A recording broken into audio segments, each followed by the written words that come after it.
તો દોસ્તો આજે તો સવારમાં પહોંચી ગયો વાળ કપાવવા માટે પપ્પુની દુકાને. અને પછી મેં જોયું તો મારા કરતા મોટા વાળ તો પપ્પુના હતા. મેં કીધું વાહ વાહ પપ્પુ હવામાં આવી ગયો. થોડી વારમાં તો પપ્પુએ મારા વાળનું હતું નતું કરી નાખ્યું. દોસ્તો આ લુક કેવું લાગે જરાક તમે કોમેન્ટ કરીને કહેજો કે પેલા હતું એ સારું હતું. નાસ્તો બાકી હતો એટલે વાટકામ સા ઠેલું અને ડીશમાંથી સેવનો મુઠ્ઠો ભરીને હવારમાં પેલા તો આપણે નાસ્તો કરી લીધો. મંદિર ઉપર ધોળી કોથળી હતી મેં હાથમાં લીધી અને ખોલીને જોયું તો એમાં સૂરજનારાયણ દાદા નીકળ્યા. પછી તો મેં એને ફરતી કોટ દિવાલે જોયું ફેરવીને, પણ આમાં ક્યાં લગાવાય મને કઈ ટપો નથી પડતો. તમે કોમેન્ટ કરજો કઈ બાજુ લગાવાય. રસોડામાં ડીશમાં કઈક ઢાકેલું હતું મેં ઉસકાવીને જોયું, એમાંથી અઢી રોટલી નીકળી, એમાંથી 2 કોરી હતી અને અડધી ઘી વાળી હતી. મારા લેવાનું નહીં. પછી મેં એક બટકો એમાં તોડીને ખાધો. પછી તો તરત એનર્જી આવી ગઈ એટલે દાદરા છે દોડતા ઉતરી ગયા અને સીધા આવી ગયા રોડ ઉપર ને ત્યાંથી આવી ગયા ઝુડિયોના શોરૂમે. પણ શોરૂમ બંધ હતો અને સાવી મારા ઘેરે ભૂલાઈ ગઈ. તમે કોઈ આવતા હોય તો લેતા આવજો.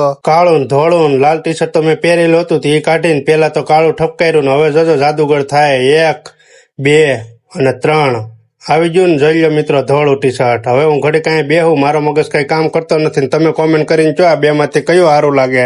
પછી આ ભાઈ જોડા પાસે છે ને વળ ખાતો તો મેં કીધું એક જોડી ઘા કરતો એને ઘા કર્યા. મેં કેસ કરીને ટ્રાય મારવાની ટ્રાય કરી પણ આની સાઈઝ બહુ નાની હતી. મેં પાછા ઉપાડીને એને હામાં ઘા કર્યા. એને પાછો કેસ પકડી લીધો. પછી એને થોડીક મોટી સાઈઝ ના ગોયતા અને ઈ ઘા કર્યા તો એનો મેં કેસ પકડી લીધો. અને પછી મેં પગમાં એક જોડું પહેર્યું અને પછી એ મને બહુ કીધું કે ભાઈ બીજું જોડું પહેરને, પણ મને ગમતા નતા એટલે મેં કીધું મારે નથી લેવા. પછી મેં બીજું જોડું પહેર્યું જ નહીં. બહાર ને પછી સવી થઈ ગઈ ને બહુ ભૂખ લાગી ગઈ કડકડતી. પછી ઘેરે આવીને જોયું તો બધા ખાતા હતા. દાળ ભાત ને સાય ને શાક રોટલી ને પાપડ ને એવું કઈક બનાવ્યું હતું. વાટકામ બરફના ખાંગડા પીડા હતા તો એમાંથી 3 લીધા ને 2 સાયમાં નાખ્યા ને એકાદો મોઢામાં નાખ્યો ને મજા આવી ગઈ ખાવાની. પછી તો કડર પછી લીલું ગોદરું પડ્યું હતું તો એને પાથરું ને ટેકો નો બે રાખ્યું ને ફોન લઈ લીધો બાજુમાં રાખ્યો ને પછી કુંભકર્ણ ની જેમ ઘડી ખુઈ ગયો. અને મિત્રો જાગુન ચા સુધી 500-600 લાઈક કરી નાખો હાલો ફટાફટ.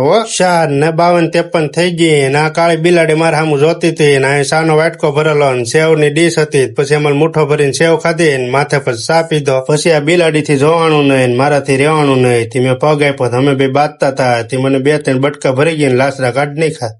પાછું લીલું ગોદરું પાથરું કપડા થપ્પો લઈ આવી ને 1-2 શર્ટ ની ઇસ્ત્રી કરી તા ગરમી થઈ ગયો. ઘડિયાળમાં 8 ને 7-8 થઈ ગઈ. તો દોસ્તો ઘણા વર્ષોથી મહેનત કરતો અને એનાથી આ સામ્રાજ્ય મારું ઉભું કરેલું છે. આમાંથી તમને કઈ વસ્તુ પસંદ આવે તમે ખાસ કરીને કોમેન્ટ કરજો. પછી ચોપાટી હાલવા આવ્યો તો થાકી ગયો એટલે એક બરફની ડીશ લઈ લીધી ને એકલા ખાધી. પછી બેઠા પછી કાળી કોથળી લઈને ઘેરે આવ્યો ને એમાંથી એક ઓરેન્જ ક્વોલિટી ખાધી. એક કઈ છું નહીં. ફ્રીજ નો દરવાજો ખોલ્યો ને એમાંથી પછી બીજી ક્વોલિટી કાઢી ને પછી ઈ ખાધી. દોસ્તો હવે છે ને મિની વ્લોગ બનાવતા શીખું છું. તમને સારો લાગે તો સપોર્ટ કરજો ને લાઈક કોમેન્ટ અને શેર કરજો.